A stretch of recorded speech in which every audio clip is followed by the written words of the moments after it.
Police വെടിവെപ്പിൽ 5 പേർ മരിച്ച ഉത്തർപ്രദേശിലെ സംഭാലിലേക്ക് സഹോദരൻ രാഹുൽ ഗാന്ധിക്കൊപ്പം നടത്തുന്ന യാത്ര പൊതു എം പിയായ പ്രിയങ്ക ഗാന്ധിയെ ഒരു ദേശീയ താരമാക്കി മാറ്റുകയാണ്. പടനയിക്കുന്ന സഹോദരനൊപ്പം യുദ്ധമുഖത്ത് തന്നെ നിന്നുകൊണ്ട് തോളോട് തോൾ ചേർന്ന് നിന്ന് പോരാടുന്ന ഒരു യോദ്ധാവിൻ്റെ പ്രതിച്ഛായയും ഇതോടെ പ്രിയങ്ക ഗാന്ധിക്ക് കൈവരികയാണ്. കേരളത്തിലെ വയനാട് ലോക്സഭാ ഉപതെരഞ്ഞെടുപ്പിൽ നേടിയ മിന്നുന്ന വിജയം പ്രിയങ്ക ഗാന്ധിയുടെ രാഷ്ട്രീയ ജൈത്രയാത്രയുടെ ഒരു ഘട്ടത്തിൻ്റെ തുടക്കമാവുകയാണ് എന്ന് വേണം കരുതാൻ. അവരുടെ ലോക്സഭയിലെ സത്യപ്രതിജ്ഞ തന്നെ വളരെ ശ്രദ്ധേയമായിരുന്നു. കേരളീയ വേഷത്തിൽ കേരളീയ സാരി ധരിച്ചുകൊണ്ട് ഭരണഘടന നെഞ്ചോട് ചേർത്ത് പിടിച്ചുകൊണ്ടാണ് അവർ സത്യവാചകം ചൊല്ലിയത്.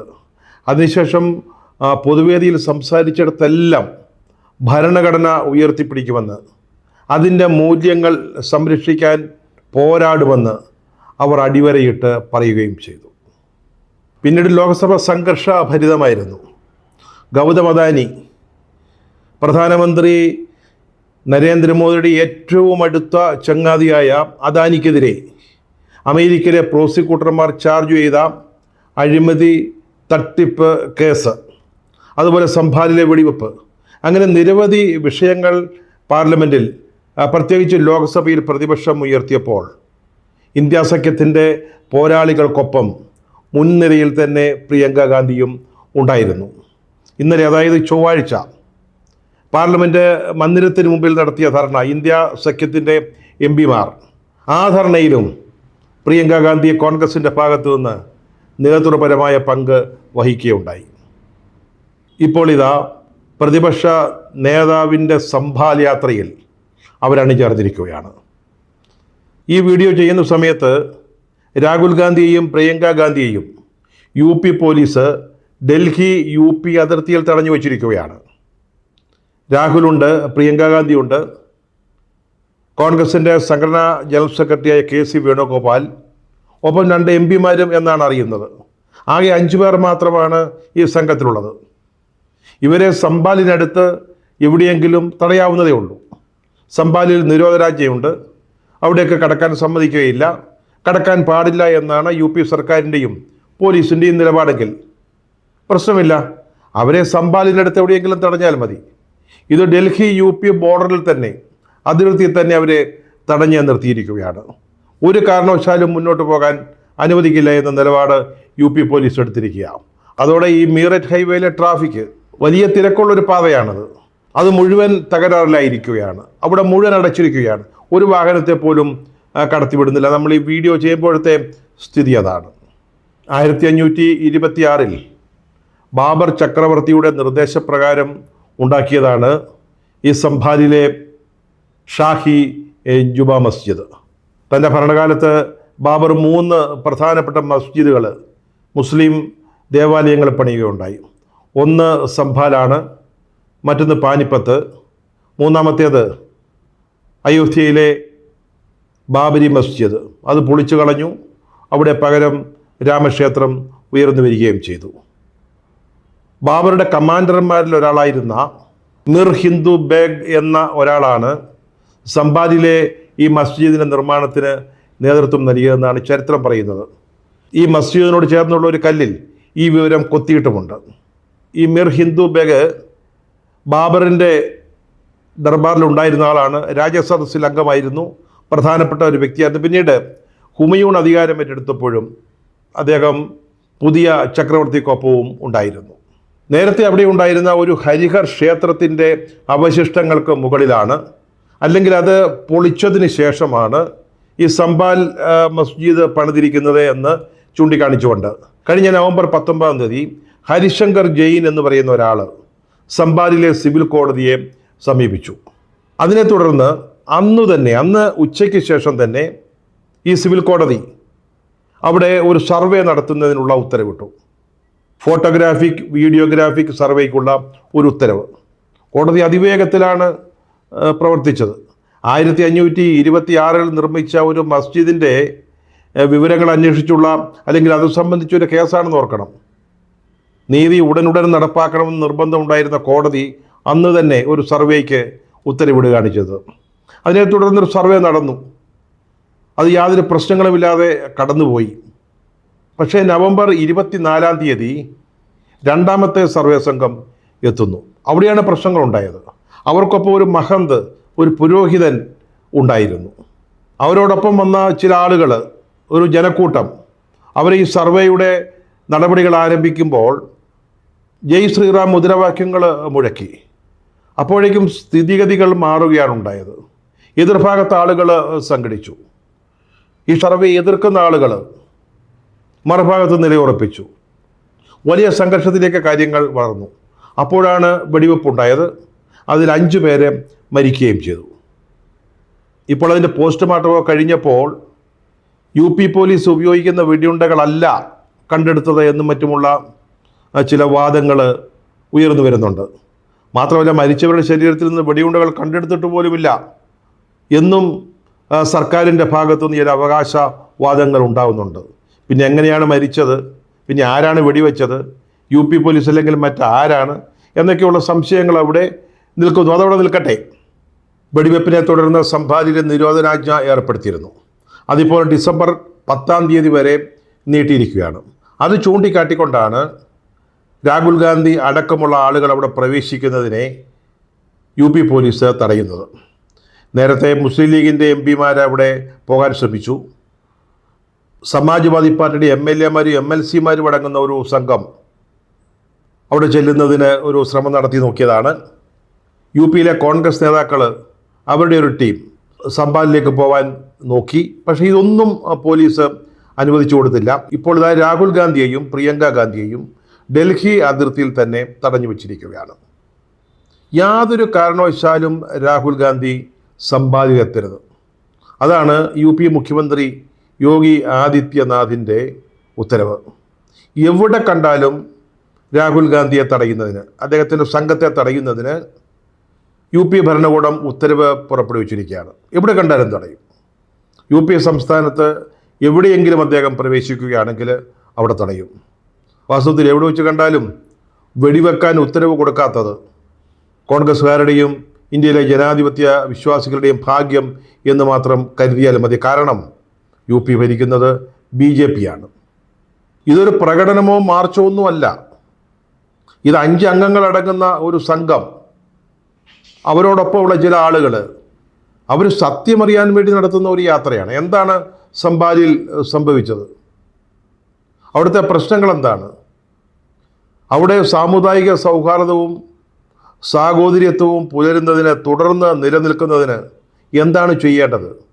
അതേപ്പറ്റി അന്വേഷിക്കാനും അത് സംബന്ധിച്ച തുടർ നടപടികൾക്കും വേണ്ടിയാണ് രാഹുൽ ഗാന്ധിയും പ്രിയങ്ക ഗാന്ധിയും അവിടേക്ക് പോകുന്നത്. അല്ലാതെ അവിടെ ഒരു കലാപം ഉണ്ടാക്കാനല്ല. അത് ഒരു സാധാരണ മനുഷ്യനല്ല, വെറും MP മാത്രമല്ല, ഇന്ത്യയിലെ പ്രതിപക്ഷ നേതാവാണ്. അദ്ദേഹത്തിന് ഇന്ത്യയിൽ സഞ്ചരിക്കാനുള്ള സ്വാതന്ത്ര്യമില്ലേ? പ്രശ്നങ്ങൾ ഉണ്ടായെടുത്ത് പോകാൻ, അത് നേരിട്ട് കാണാനും മനസ്സിലാക്കാനുമുള്ള ഒരു സ്വാതന്ത്ര്യം, അവകാശം ഇല്ലേ? എങ്ങനെയാണ് അദ്ദേഹത്തിൻ്റെ സഞ്ചാര സ്വാതന്ത്ര്യം തടയാൻ ഒരു സർക്കാരിന് ആവുക? ഇതൊക്കെ ഒരു ജനാധിപത്യ രാജ്യത്ത് ചോദിക്കേണ്ട ചോദ്യങ്ങളാണ്. യോഗി ആദിത്യനാഥ് ഭരിക്കുന്ന UP-യിൽ ഇത്തരം ചോദ്യങ്ങൾക്കൊന്നും യാതൊരു പ്രസക്തിയുമില്ല. 1991 നിലവിൽ വന്ന ആരാധനാലയ സംരക്ഷണ നിയമം ഇപ്പോൾ ഈ രാജ്യത്ത് നിലവിലുണ്ട്. ഏതെങ്കിലും ആരാധനാ കേന്ദ്രങ്ങളെക്കുറിച്ച് തർക്കമുണ്ടായാൽ, അത് അമ്പലമാവട്ടെ, പള്ളിയാവട്ടെ, മസ്ജിദാവട്ടെ, ഒരു തർക്കം ഉയരുകയാണെങ്കിൽ 1947 ഓഗസ്റ്റ് 15 സ്ഥിതി എന്തായിരുന്നോ അത് തുടരണമെന്ന് നിഷ്കർഷിക്കുന്ന ഒരു നിയമമാണ്.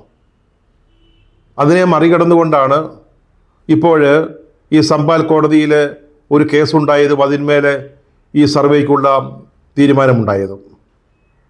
വാരണാസി, മഥുര, ധാർ എന്നിവിടങ്ങളിലെ പള്ളികളെ സംബന്ധിച്ച് ഈ ആരാധനാലയ സംരക്ഷണ നിയമം ചോദ്യം ചെയ്തുകൊണ്ട് കോടതികളിലെ ഹർജി നിലവിലുണ്ട്.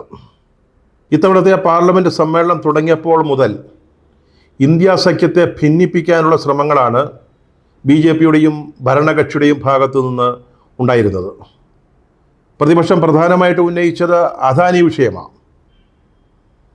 അതായത് ഗൗതം അദാനിക്കെതിരെ അമേരിക്കയിൽ പ്രോസിക്യൂട്ടർമാർ ഒരു കേസ് ഫയൽ ചെയ്തിരിക്കുക, അഴിമതി, അതുപോലെ തട്ടിപ്പ്. അതിൻ്റെ വിശദാംശങ്ങളിലേക്ക് കടക്കുന്നില്ല. അതേക്കുറിച്ചൊരു അന്വേഷണം വേണം. ജോയിൻ്റ് പാർലമെൻ്ററി കമ്മിറ്റി അന്വേഷിക്കണം. അതുമാത്രമല്ല, അദ്ദേഹത്തെ അറസ്റ്റ് ചെയ്യണമെന്ന് രാഹുൽ ഗാന്ധി ആവശ്യപ്പെട്ടിരുന്നു. അദാനിയെ മോദി എന്തു വില കൊടുത്തും സംരക്ഷിക്കുന്ന നിലപാടാണ് സ്വീകരിച്ചിരിക്കുന്നത് എന്ന് പ്രതിപക്ഷം പാർലമെൻറ്റിൽ ആക്ഷേപിച്ചു. അത് ഭരണകക്ഷിക്ക്, BJPക്ക്, പ്രത്യേകിച്ച് മോദിക്ക് ഒട്ടും രുചിക്കുന്ന ഒന്നായിരുന്നില്ല. അദാനിയെ വിമർശിക്കുക, അദാനിക്കെതിരെ നിൽക്കുക എന്ന് പറഞ്ഞാൽ തന്നെ വിമർശിക്കുന്നു, തനിക്കെതിരെ നിൽക്കുന്നു എന്ന ചിന്തയാണ് നമ്മുടെ പ്രധാനമന്ത്രിക്ക്. അതുകൊണ്ട് തന്നെ ഇത് സംബന്ധിച്ച്, അദാനി വിഷയം പാർലമെൻറ്റിൽ ഉന്നയിക്കുന്നത് സംബന്ധിച്ച് ഇന്ത്യ സഖ്യത്തിൽ വലിയ തർക്കം, അകൽച്ച നിലനിൽക്കുന്നുവെന്ന് പ്രചരിപ്പിക്കാനാണ് BJPയും അവരെ താങ്ങി നിൽക്കുന്ന ചില ദേശീയ മാധ്യമങ്ങളും ശ്രമിച്ചത്. ഇന്നലെ നടന്ന പാർലമെൻറ്റ് ധർണയിൽ സമാജ്വാദി പാർട്ടിയും തൃണമൂൽ കോൺഗ്രസും പങ്കെടുത്തിരുന്നില്ല.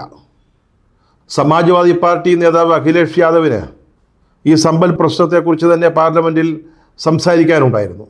പിന്നെ TMC, അവർക്ക് ഇന്ത്യ സഖ്യത്തിൽ രാഹുൽ ഗാന്ധിക്ക് കിട്ടുന്ന പ്രാധാന്യം അത്ര അങ്ങോട്ട് രുചിക്കുന്നില്ല.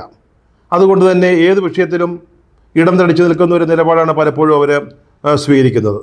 അതിനെ അങ്ങനെ കണ്ടാൽ മാത്രം മതി. നേരത്തെ ഇടതുപക്ഷ പാർട്ടികൾ പോലും ചെറിയ സംശയങ്ങൾ പ്രകടിപ്പിച്ചെങ്കിലും ഇന്നലത്തെ ധർണയിൽ പങ്കെടുത്തു. ഒരു പ്രത്യേക കാര്യം ശ്രദ്ധിക്കേണ്ടതാണ്. കേരളത്തിൽ കരിങ്കൊടിയോ കറുത്ത വസ്ത്രമോ കണ്ടാൽ ഹാലിളകുന്ന, അല്ലെങ്കിൽ കലിപ്പുണ്ടാകുന്ന CPM കഴിഞ്ഞ ദിവസം ഇന്ത്യ സഖ്യത്തിൻ്റെ യോഗത്തിൽ പറഞ്ഞത് കറുത്ത വസ്ത്രം ധരിച്ച് പാർലമെൻറ്റിൽ പങ്കെടുത്തുകൊണ്ട് പ്രതിഷേധം പ്രകടിപ്പിക്കാമെന്നാണ്. അവരും ഇന്നലത്തെ ധർണയിൽ പങ്കെടുത്തവരാണ്. അപ്പോൾ ഇന്ത്യ സഖ്യം 2 തട്ടിലാണ് 3 തട്ടിലാണ് എന്ന പ്രചാരണം ഒട്ടും വിലപ്പോകുന്നില്ല എന്നാണ് ഈ സംഭവ വികാസങ്ങളിൽ നിന്ന് മനസ്സിലാക്കേണ്ടത്. ഇന്നലെ ലോക്സഭയിൽ സംസാരിച്ച അഖിലേഷ് യാദവ് BJPക്കെതിരെ കനത്ത ഒരു ആക്രമണമാണ് നടത്തിയത്. സംഭാലിലേത് ഒരു ആസൂത്രിത ഗൂഢാലോചനയായിരുന്നു എന്ന് അദ്ദേഹം സമർത്ഥിച്ചു. അതേസമയം പാർലമെൻറ്റിന് പുറത്ത് ധർണ അരങ്ങേറുകയാണ്. സംഭാലാണ് ഞങ്ങൾക്ക് പ്രധാന വിഷയമെന്ന് സമാജ്വാദി പാർട്ടി പറയുന്നുണ്ട്. അത് കോൺഗ്രസും അംഗീകരിക്കുന്നു എന്നാണ് രാഹുൽ ഗാന്ധിയും പ്രിയങ്ക ഗാന്ധിയും നടത്തുന്ന സംഭാൽ യാത്രയിൽ നിന്ന് വ്യക്തമാകുന്നത്. ഇക്കാര്യത്തിൽ ഇന്ദിരാഗാന്ധിയുടെ കാലടികളാണ് കൊച്ചുമക്കളായ രാഹുലും പ്രിയങ്കയും പിന്തുടരുന്നത് എന്ന് പറയേണ്ടിയിരിക്കുന്നു. 1977 അവസാനം ബീഹാറിലെ ബെൽച്ചിയിൽ പട്ടികജാതിക്കാരുടെ ഒരു കൂട്ടക്കൊലപാതകം ഉണ്ടായി. അന്ന് അവിടേക്ക് ചെന്നെത്താൻ സൗകര്യങ്ങളൊന്നും ഉണ്ടായിരുന്നില്ല. അന്ന് പ്രതിപക്ഷത്തായിരുന്ന ഇന്ദിരാഗാന്ധി ഒരു അർദ്ധരാത്രിയിൽ കോരിച്ചൊരിയുന്ന മഴയത്ത് ആനപ്പുറത്തു കയറിയാണ് ബെൽച്ചിയിലെത്തി വല്ലാത്ത പ്രതിസന്ധിയിലായിരുന്ന പട്ടികജാതി വിഭാഗത്തിൽപ്പെട്ട ആളുകളെ ആശ്വസിപ്പിച്ചത്. അതവിടെ ഒരു തിരിച്ചുവരവിൻ്റെ തുടക്കമായിരുന്നു. ഇതുപോലുള്ള യാത്രകൾ രാഹുൽ ഗാന്ധിക്കും അത്ര പുതുമയുള്ളതല്ല. 2008 ഒഡീഷ സംസ്ഥാനത്ത് വേദാന്ത കമ്പനി ആരംഭിക്കാൻ ശ്രമിച്ച ഒരു അലുമിനിയം പ്ലാന്റിനെതിരെ ആദിവാസികൾ സമരം ചെയ്തപ്പോൾ അവരുടെ നടുവിലെത്തി അവർക്ക് പിന്തുണ പ്രഖ്യാപിച്ച ചരിത്രമാണ് രാഹുൽ ഗാന്ധിക്കുള്ളത്. 2011 മേയിൽ UP നിന്ന് മായാവതി ഭരിക്കുകയാണ്. അവിടെ ഒരു വലിയ എക്സ്പ്രസ് ഹൈവേ നിർമ്മിക്കുന്നതിന് ആയിരക്കണക്കിന് ഏക്കർ ഭൂമി അക്വയർ ചെയ്തു. അത് സാധാരണ കർഷകരുടേതായിരുന്നു. ഈ റോഡിന് ആവശ്യമായ ഭൂമിയുടെ പല ഇരട്ടി സ്ഥലമാണെന്ന് അക്വയർ ചെയ്തത്.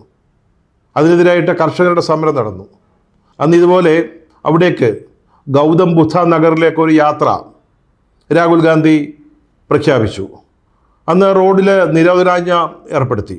പക്ഷേ അതിരാവിലെ തന്നെ ഒരു ബൈക്കിൻ്റെ പുറകിലിരുന്ന് രാഹുൽ ഗാന്ധി ഈ കർഷകരുടെ സമരം നടക്കുന്ന സ്ഥലത്തെത്തുകയും അവരോട് സംസാരിക്കുകയും പ്രസംഗിക്കുകയും അവർക്കെല്ലാം പിന്തുണ നൽകുകയും ചെയ്തു.